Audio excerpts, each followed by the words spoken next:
Le moment est arrivé d'avoir à la barre Moussa Djimera.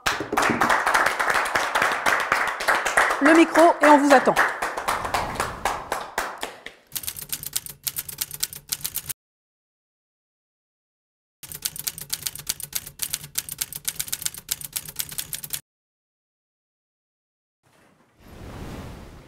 Moussa Djimera, bienvenue à vous. C'est un plaisir de vous avoir sur le plateau de Diaspora Africa. Vous êtes fondateur de l'association Djimbara.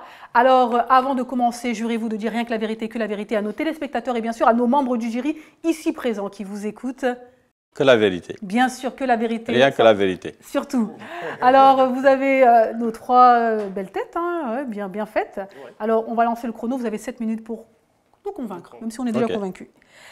Avant de vous parler d'association, on va parler de vous parce que c'est quand même une grande personnalité de la diaspora africaine d'Europe. Il a fait énormément de choses, hein, que ce soit dans l'artisanat, l'entrepreneuriat, dans le monde associatif. Alors, on souhaite savoir quelques informations vous concernant, même si ça peut tenir sur une émission. Hein, mais donnez-nous quelques informations vous concernant et notamment les différents mondes que vous avez pu aborder. En fait, les informations me concernant, c'est que je suis mauritanien, j'ai fait beaucoup de cinéma, mais par ailleurs aussi, bon, je suis quelqu'un qui est... j'ai fait du scoutisme à l'âge de 7 ans et jusqu'à nos jours encore, j'interviens de temps en temps quand il y a des grands rassemblements, je suis invité et donc ça m'a appris la vie en fait.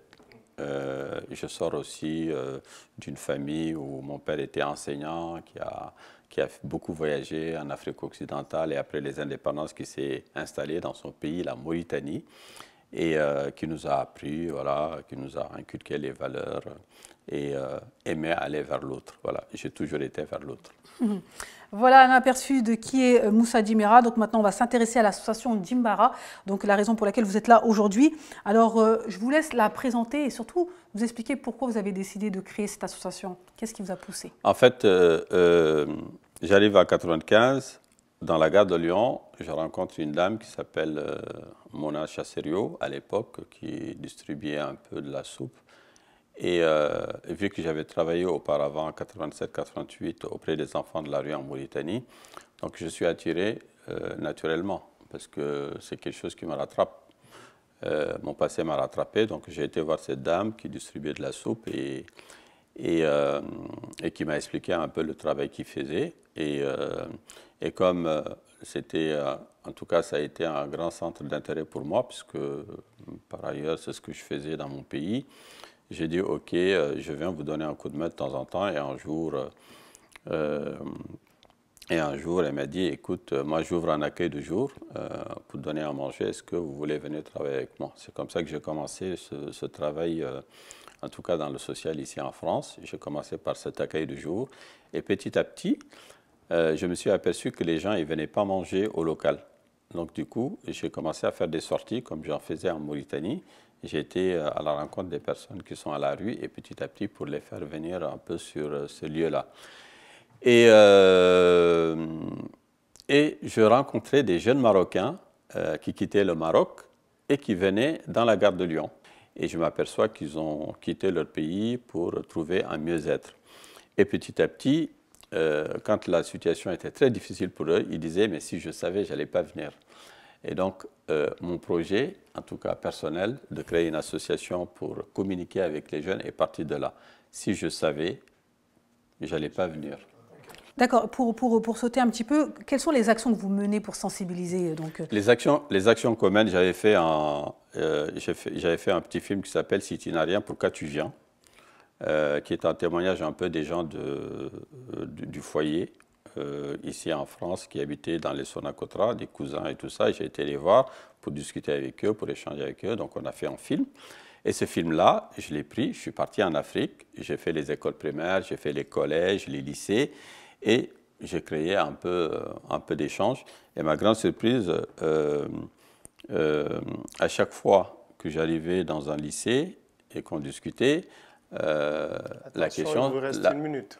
La plupart des gens, c'est-à-dire, voulaient partir en France, voulaient immigrer en tout cas. Et donc, par le biais un peu de ce film, ça a pu mettre en place, c'est-à-dire un dialogue avec les jeunes et ensuite expliquer, bon, je vais faire beaucoup de choses après ça pour expliquer un peu comment ça se passe ici.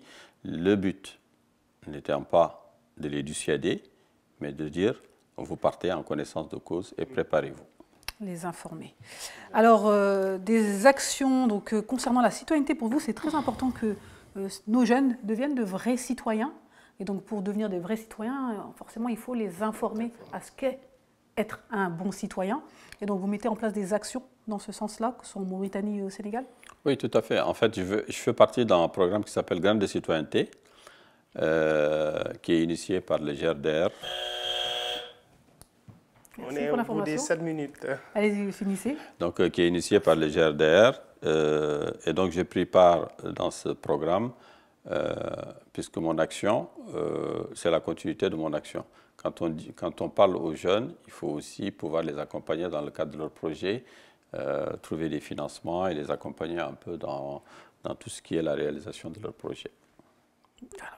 Merci beaucoup Moussa Djimera. Quoi qu'il en soit, nous avons d'autres questions à vous poser. On vous les posera à votre place. On va écouter nos membres du jury.